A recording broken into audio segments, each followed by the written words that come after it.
This is Bone Chillers to disturb your dreams. Dare to join us?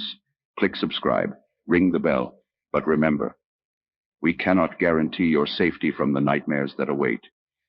Prepare to be thrilled, chilled, and filled with a sense of dread you'll find nowhere else. Welcome to the darkness. We've been waiting.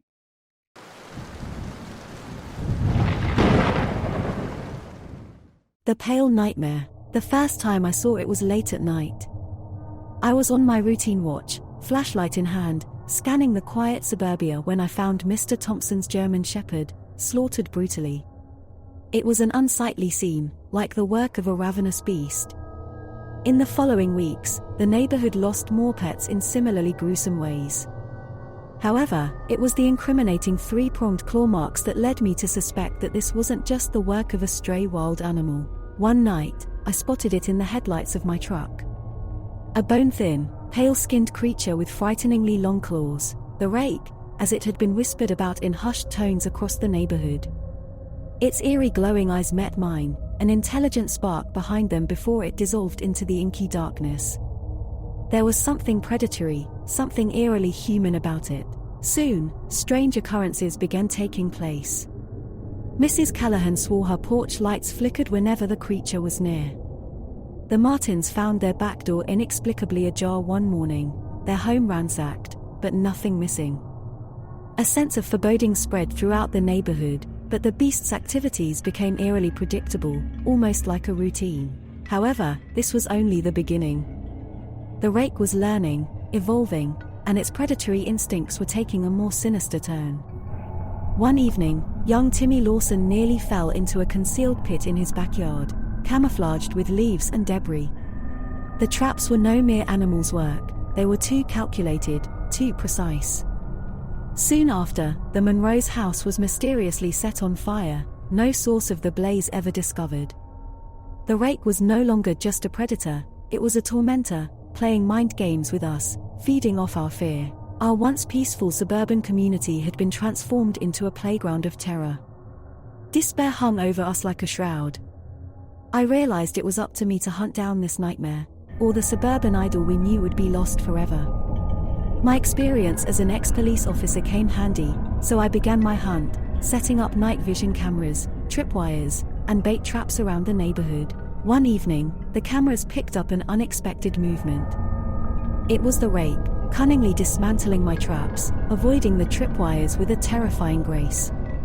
It looked straight into the camera, an almost mocking smirk playing on its grotesque face. It was toying with us, mocking our desperate attempts to stop it. This revelation sent chills down my spine. The intelligence behind those piercing eyes was beyond anything I had ever faced. Undeterred, I pressed on. I turned my home into a fortress, every possible entrance barricaded, my family's safety the driving force behind my every move. Days turned into weeks, but the rake remained elusive. However, one fateful night, I found it standing in my backyard, staring intently at the house, a chilling sight in the soft glow of the moonlight. Seizing the opportunity, I loaded my shotgun and crept outside. I was just a few yards away when it spun around. Its eyes glowed ominously as it lunged at me. I fired, the shot echoing through the silent night. The rake staggered back, wounded, but not defeated. The chase was on. I pursued the beast through the silent streets, each corner, each shadow a possible ambush point. It was a cat-and-mouse chase, the hunter and the hunted constantly changing roles. My heart pounded as I rounded a corner, only to find the creature missing. I spun around too late, as it pounced from behind, knocking me down. Its long claws hovered above my throat, a triumphant snarl on its face. I could see my reflection in its glowing eyes, my end seemingly inevitable. But a sudden instinct kicked in. I rolled over, narrowly avoiding the deadly claws, and fired another shot, this time hitting its leg. The rake recoiled with an unearthly screech, limping back. I staggered to my feet, training the gun on the creature. We locked eyes, a strange understanding passing between us. I fired the final shot. This time, the beast crumbled, its piercing eyes losing their spark. The dawn found me on my front porch, exhausted but triumphant. As the sun rose, the nightmare ended. The creature that had haunted us was no more, our suburban community safe once more. But in the quiet morning light, I couldn't help but feel a chilling sense of respect for the beast that had been the pale nightmare. Its cunning, its adaptability, and its resilience served as a haunting reminder of the thin line between man and monster, a line the rake had so eerily blurred.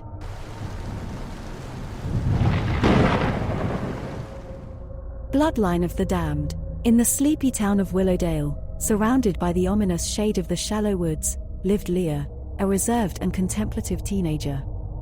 The discovery of an ancient, leather-bound diary in the attic of her ancestral home was the beginning of an uncanny journey. The diary belonged to her great-great-grandmother, Matilda. As Leah pored over the weathered pages, she unearthed a terrifying family secret. For centuries, her family had been the guardians against an unspeakable horror, a horde of zombie vampires, born of ancient curses and blackest sorcery. They were fated to rise under the rare, ominous spectacle of a blood moon, and her lineage was the bulwark against this darkness. Leah felt her blood run cold as she noted the date of the next predicted blood moon. It was tonight. The diary detailed the ritual to seal the creatures back into their eternal sleep, but it was far from straightforward. Every element of the ritual was shrouded in riddles, and time was running short. Her family was gone, lost in a car accident the year before, and she was the last of her line. The task fell to her alone. As the sun bled into twilight, Leah gathered what she needed: a silver locket filled with ancestral soil, a sprig of deadly nightshade, and a vial of her own blood. With the diary clutched tightly in her hand, she ventured into the heart of the shallow woods, her every instinct screaming to run. Moonlight filtered through the gnarled trees, painting the world in eerie hues of silver. She could hear the whispers of the forest, an anticipatory silence. As the moon began its ascent, the blood moon's crimson glow stained the night, and the ground trembled with a sinister energy. From the depths of the earth, hands, gnarled and skeletal, erupted. Grotesque figures pulled themselves from the grave, their eyes glowing a deathly white, fangs protruding from twisted mouths. The horror of the prophecy was real, and Leah stood against it, alone. Panic seized her, but the echoes of her lineage whispered strength. Clutching the silver locket, she recited the words etched into the diary, her voice trembling yet resolute. The nightshade sprig burned into smoke, adding a bitter scent to the cold night air. The zombie vampires paused, seemingly entranced, yet their horrid eyes never left Leah. They seemed to sense the danger she posed, their feral instincts clashing with the irresistible pull of the ritual. The final step was the most terrifying. She had to lure the leader and mark him with her blood. Finding courage in her familial duty, she stepped forward. "Come forth, servant of darkness," she called out, heart pounding. From the horde emerged a figure, larger and more gruesome than the others, his cruel eyes fixed on her. A primal terror gripped her, but she held her ground. As the leader lunged, Leah moved with a speed she didn't know she possessed. She sidestepped, tearing open the vial and dousing the creature with her blood. An inhuman roar erupted from it, echoing through the woods. Then, whispering the last incantation, she plunged the blood-soaked locket into the cursed ground. A blinding light exploded around her, and a deafening roar shook the earth. The ground swallowed the zombie vampires, their ghastly wails fading into silence. When the light receded, Leah found herself alone in the silent woods. The blood moon's sinister glow had softened to a soothing silver, and peace filled the air. Exhausted but victorious, she made her way back home, the weight of her family's legacy solidified in her heart. That night, Leah, the shy teenager from Willowdale, accepted her destiny. She had faced her deepest fears, outsmarted the ancient horror, and carried on her family's legacy. As the new guardian of Willowdale, she held the knowledge that when darkness would rise again, she would be ready. "Beware the bloodline of the damned," she murmured, closing the ancient diary, "for it will always stand against you." The new dawn was breaking, and Leah felt an odd comfort. She was no longer alone, she was a part of something much bigger, a lineage of bravery, a bloodline of heroes.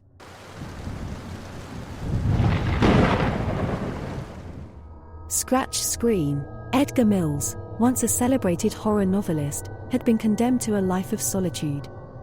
His bungalow, perched on a desolate hilltop, was home to decades of dread-filled narratives and countless awards, all gathering dust. One evening, while leafing through an old manuscript, he heard a faint, eerie sound emanating from his study.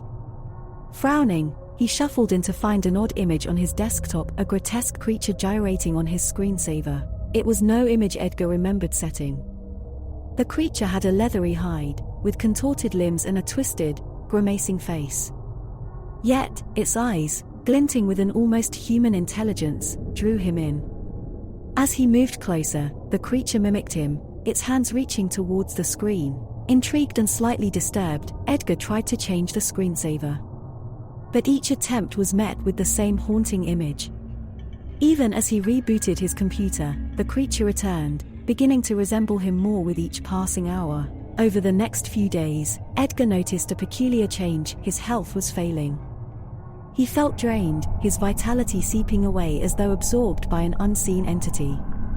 He looked in the mirror and found his reflection matching the monster's countenance, skin stretched over gaunt cheekbones, eyes sunken, and hair thinning. Then, an old draft caught his eye, a half-written tale of a doppelganger, a creature feeding off its victim's life force. A wave of realization washed over Edgar. He was living his own unfinished story. The creature on the screen was his digital doppelganger, sucking his life away, pixel by pixel. In his weakening state, Edgar started researching ways to destroy his digital nemesis. His failing vision blurred the lines of text, but he pressed on, sifting through articles on ancient curses, modern technology, and spiritual warfare. He discovered a ritual, a digital exorcism of sorts, that required him to create a coded script that, when executed, would sever the link between him and his doppelganger. His trembling hands danced over the keyboard, the monster's eyes on the screen mirroring his every move. Time was of the essence. As his fingers slipped, he could feel his strength wane further, his image on the screen growing weaker, more distorted. His once formidable frame was now a mere shadow, a fading reflection of his former self. With the code finally complete, Edgar felt a chill run down his spine. His bloodshot eyes lingered over the enter key. He knew he had one chance. He could either destroy the monster and regain his life or doom himself to oblivion. His breath hitched, the screensaver mirroring his anxiety. The monster was now a perfect mimic of Edgar, the lines of reality and the digital world blurring. Edgar, summoning what remained of his strength, pressed enter. A deafening silence filled the room as the computer screen flickered violently, the digital creature shrieking in apparent agony. It thrashed around the screen, fighting the code's attack. Edgar, gasping for breath, clutched his chest, feeling his heartbeat slow as if keeping pace with the failing health of his digital twin. Finally, after what seemed like an eternity, the screen went black. Edgar collapsed onto his desk, exhausted but alive. His reflection on the blank screen was frail and beaten, but free from the monstrous alter ego. Days turned into weeks, and weeks into months. Edgar's health improved, his strength returning with each passing day. He had conquered his digital doppelganger, a feat he would pen down in his greatest horror novel yet, Scratched Screen. However, he lived with a lingering dread, a constant reminder of the creature that once held him captive. His eyes would often wander to the now innocuous computer screen, the reflection staring back at him appearing all too familiar, all too real.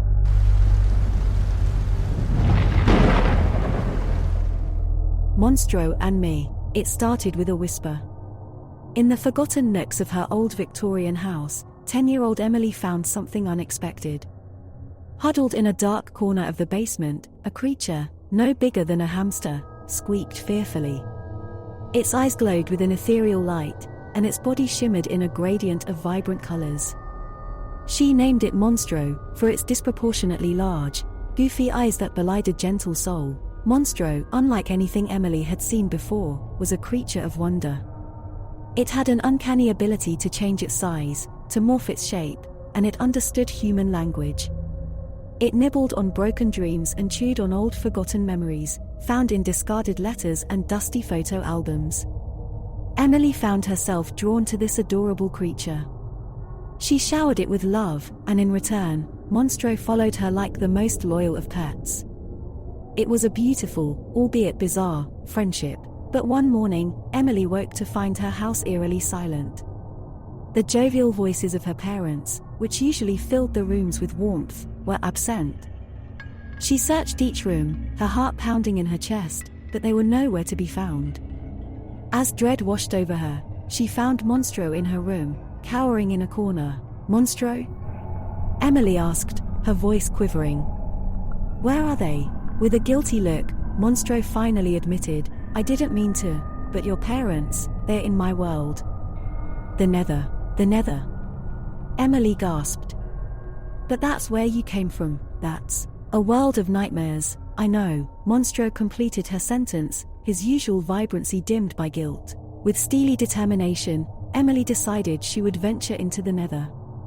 Armed with nothing but her unwavering courage and deep affection for Monstro, she resolved to bring her parents back. The gateway to the Nether was nothing more than an old wardrobe in the basement, kept for its antique value. Emily held her breath as she stepped through, Monstro perched on her shoulder. As the wooden door creaked shut behind her, she found herself in a world so horrifyingly alien yet captivating. Skyscraper-high creatures with grotesque forms slithered and crawled. The sky flickered like a damaged film strip, the ground squelched beneath her feet, and a strange melody filled the air, its sweetness camouflaged the undertone of fear. Embracing her fear, Emily ventured deeper into this bizarre world. Monstro, growing to the size of a large dog, was her guide and guardian, leading her through a labyrinth of nightmarish landscapes and protecting her from the horrors they met along the way. Their journey led them to the Court of Shadows, a place where the darkest of nightmares were born and ruled by the Nightmare King. Emily learned that her parents were taken as an offering to the king, who fed on the fears of humans to grow his realm. The little girl had to face the Nightmare King, a monster that personified the deepest of fears. With trembling knees and a brave heart, Emily confronted the king. His twisted, towering figure loomed over her, his chilling laughter echoing through the vast, darkened hall. But Emily didn't waver. "I demand my parents back," she proclaimed, her voice echoing with an uncanny strength. "Such bravery," the king hissed, his cruel eyes scrutinizing her. "But bravery alone won't save them." Emily knew she was right. But she had one thing the king did not. She had Monstro. With a brave nod from Emily, Monstro stepped forward, his body swelling and colors pulsating. In front of the Nightmare King, he transformed into a beast mirroring the king's horror, but his eyes, they still held the same gentleness, the same love for Emily. A battle ensued, nightmare against nightmare. The hall trembled as Monstro fought bravely, his every move driven by his bond with Emily. The fight was fierce and terrible, but love proved stronger than fear. With a final blow, Monstro banished the Nightmare King, his cruel laughter fading into a helpless whimper. With the king's fall, Emily's parents appeared, dazed and confused, but unharmed. Relief washed over Emily, tears streaming down her cheeks. Together, they left the Nether, Monstro guiding them back to their world. The old Victorian house felt warmer, safer than ever before. Emily's parents, with no memory of the Nether, simply marveled at Monstro, the pet their daughter had found. Emily smiled, hugging Monstro tightly, her brave monster. From that day forward, the basement door was forever sealed, ensuring the Nether remained a forgotten nightmare. Emily, Monstro, and her parents lived happily, their bond stronger and their love deeper. Monstro might have been a creature of nightmares, but for Emily, he was a dream come true, a proof that even in the darkest corners, love and bravery could bloom.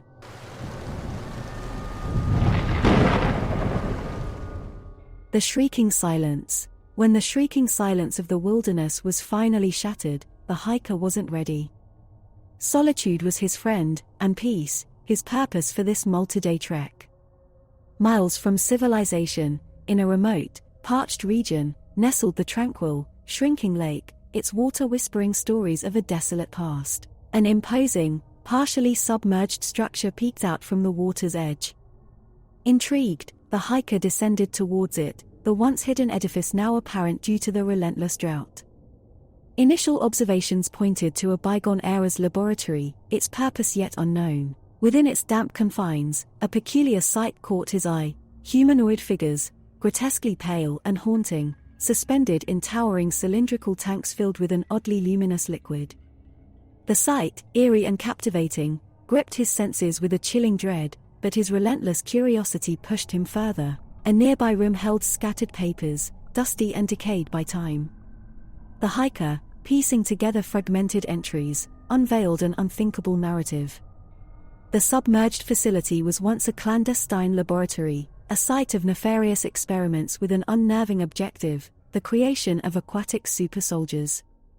Altered human beings, bred to adapt and combat in the ocean depths. His heart pounded in his chest, the enormity of the revelation making him shudder. Suddenly, the silence that dominated was interrupted by an ear-piercing shriek. A sound so dreadful it could shrivel the bravest soul. The hair on his neck stood erect. He swung his camcorder in the direction of the noise, his fingers trembling as he pressed record. The shriek, he realized, was coming from the tanks. In the dim light, the once still figures twitched violently. The water level in the tanks had fallen, mirroring the lake's drought. A sudden crack echoed, one of the tanks fissuring, releasing a gush of fluorescent liquid. The creature inside thrashed, shattering the glass fully, and dropped onto the mossy floor, panting, its eyes wild with terror and confusion. The hiker recoiled, heart racing, as the creature steadied itself. It looked human, but its skin was pallid, veins vividly blue, and its eyes, an otherworldly silver. Webbed fingers and gills pulsating on its neck, it was a grotesque manifestation of the human form. Adrenaline overrode his fear. He understood he had to document this, expose the dark secret submerged beneath the lake's surface. His fingers pressed record, documenting the creature's initial moments in the new environment. Without warning, the creature lurched towards him. The hiker barely sidestepped, stumbling towards the exit. His survival instincts kicked in. He had to escape, but the laboratory was a maze of damp corridors and rusted doors. The shrieking behind him grew louder, accompanied by the shattering of more glass. Other creatures had broken free. Panic-stricken, he darted through the labyrinth, the horrifying echoes chasing him. His supplies, painstakingly carried, were dwindling, but they were his lifeline. He rationed his water and food, sleeping in brief, fitful spans, the shrieking never too far behind. For days, he evaded the creatures, their shrieks a constant terror. Using his survival skills, he avoided direct paths, covering his tracks, and staying silent. They were tormented souls, he realized, their fear echoing his own, but they were also predatory, their instincts pushing them to survive. Finally, he spotted daylight, a small opening obscured by overgrown vegetation. Elated, he burst through the foliage into the blinding sunlight.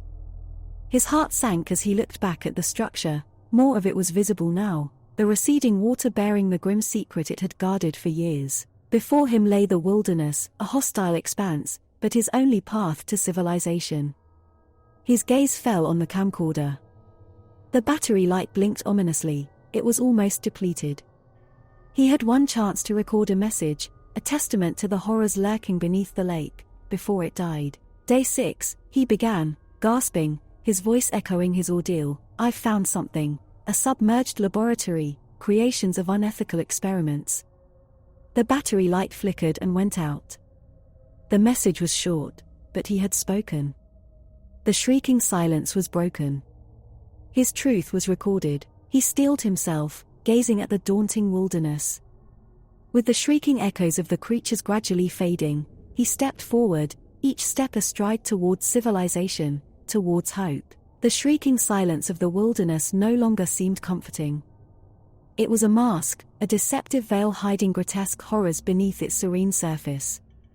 But it was his to shatter, and the hiker was determined to reveal the dread that lurked within the shrieking silence.